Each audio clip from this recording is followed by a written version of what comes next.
Hey guys, welcome back to another double review. Today I'll be talking about Seraphina and its sequel and last book of the series, Shadowscale by Rachel Hartman. I'll start this video by saying that this is a spoiler-free video. So whether you just read the first one or you haven't read any of them, you can watch this video without worrying about me spoiling stuff for you. Now let's get going.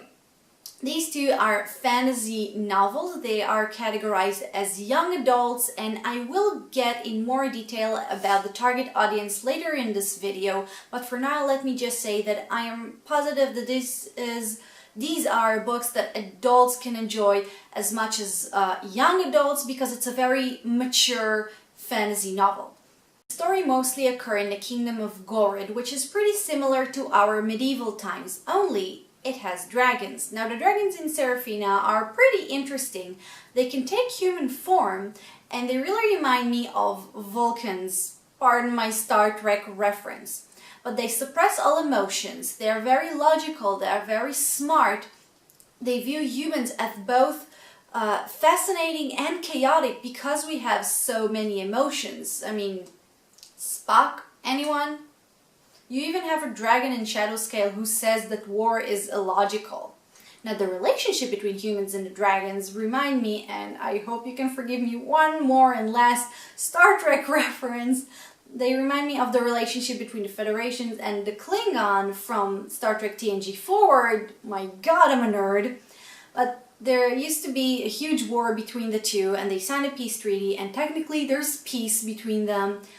But they don't really like each other. There's a lot of racism and small acts of violence between the two species. It's a very tense and fragile peace. And just before the 40th anniversary of the signing of this peace treaty, the Prince of Gourd is murdered. The first book opens with his funeral, not spoiling anything. He's being murdered in a very dragonish sort of way, which leads people to one of two conclusions. Either it was really a dragon who killed him, or it was humans made it look as if it were dragons in order to sabotage the peace. And obviously the Queen's Guard is on the case. They try to find out what really happened, and they try to avoid any disasters before the celebration of this anniversary, where obviously a lot of important dragons are going to come to Goredd, etc. And in this mess, a young woman called Seraphina finds herself involved. She's a 16-year-old musician who works at the palace. She's very talented, she's very clever, and she has lots of secrets. And like I said, she kind of finds herself involved with this whole situation, and she tries her best to both help wherever she can, in which way she can, but also to keep her secrets secret. And that's all I'm going to say about the plot.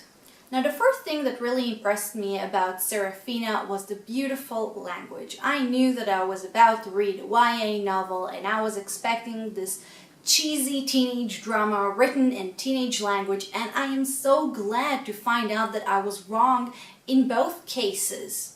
I think that the language is one of the reasons why this book can also be very appealing for adults. And the second reason is the lack of teenage drama. Yes, there are teenage characters there, and not only 16-year-old Seraphina, but you have to remember this is a world where by the age of 18 you're supposed to get married, start a family, have a job, take a lot of responsibilities. So it kind of reminded me of those old school type fantasy novels before they made everything overly stupid for teenagers or filled it completely with sex in order to make it more suitable for adults.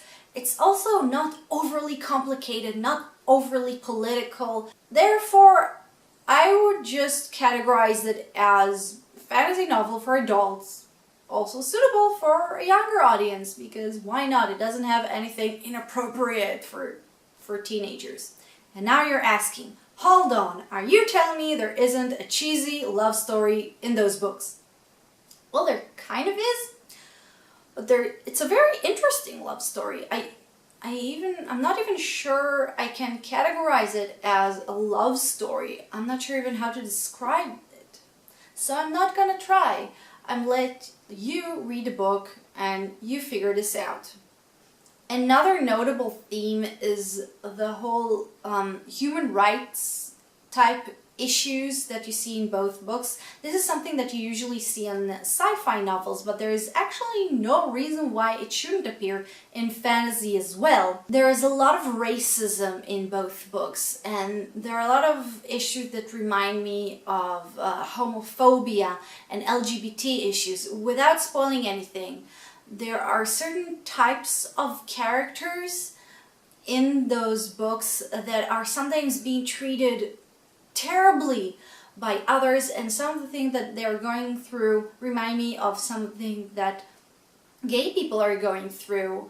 Not only being mistreated, but also they think of themselves sometimes as disgusting, as an abomination, even though they didn't actually do anything wrong, and there's nothing that actually is wrong with them, but they feel like they need to hide who they are because society will not accept them.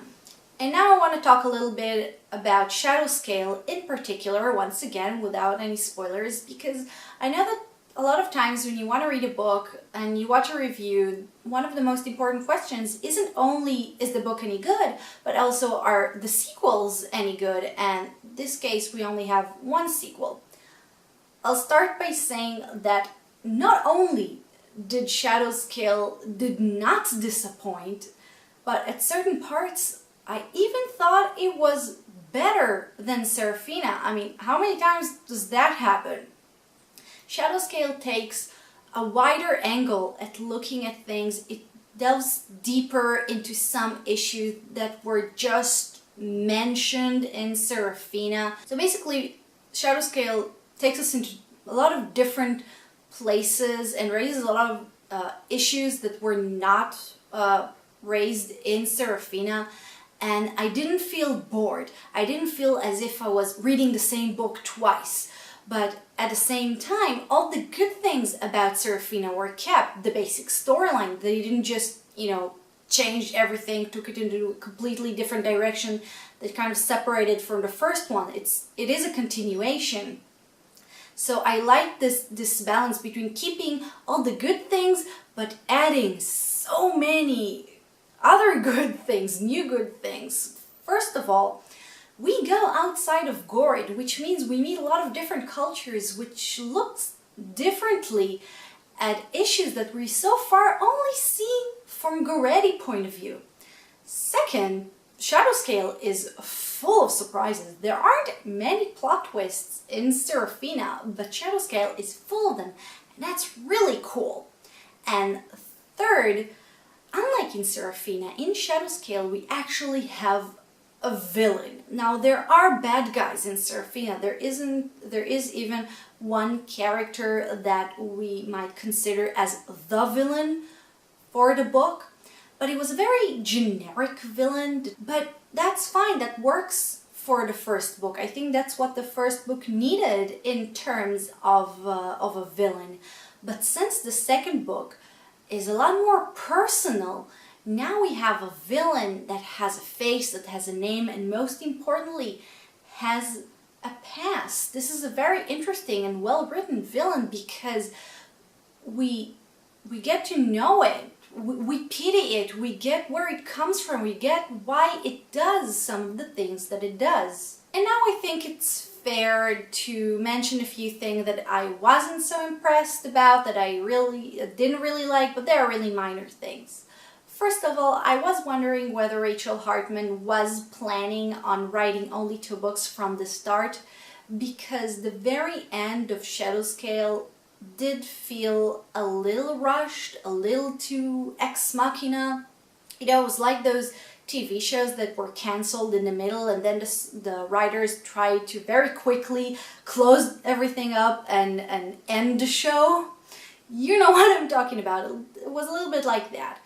And second, there are certain things that don't make 100% sense when you think about them, but I'm really nitpicking here. I was reading it and then I noticed that, hold on, if that's true. How come that happened? Because if that happened, that means that the consequences are these and that does not make sense. But I didn't care. The book was too good. So that's the end of my double review. I hope you enjoyed this video as much as I enjoy the books. And today I want to ask you, what's your favorite YA book or series? Mine are Harry Potter. I'm just wondering if it's ever going to change. I don't think so. So like this video if you think it deserves it, and subscribe if you appreciate and get my Star Trek reference. Thank you for watching, and I'll see you next time. Bye bye.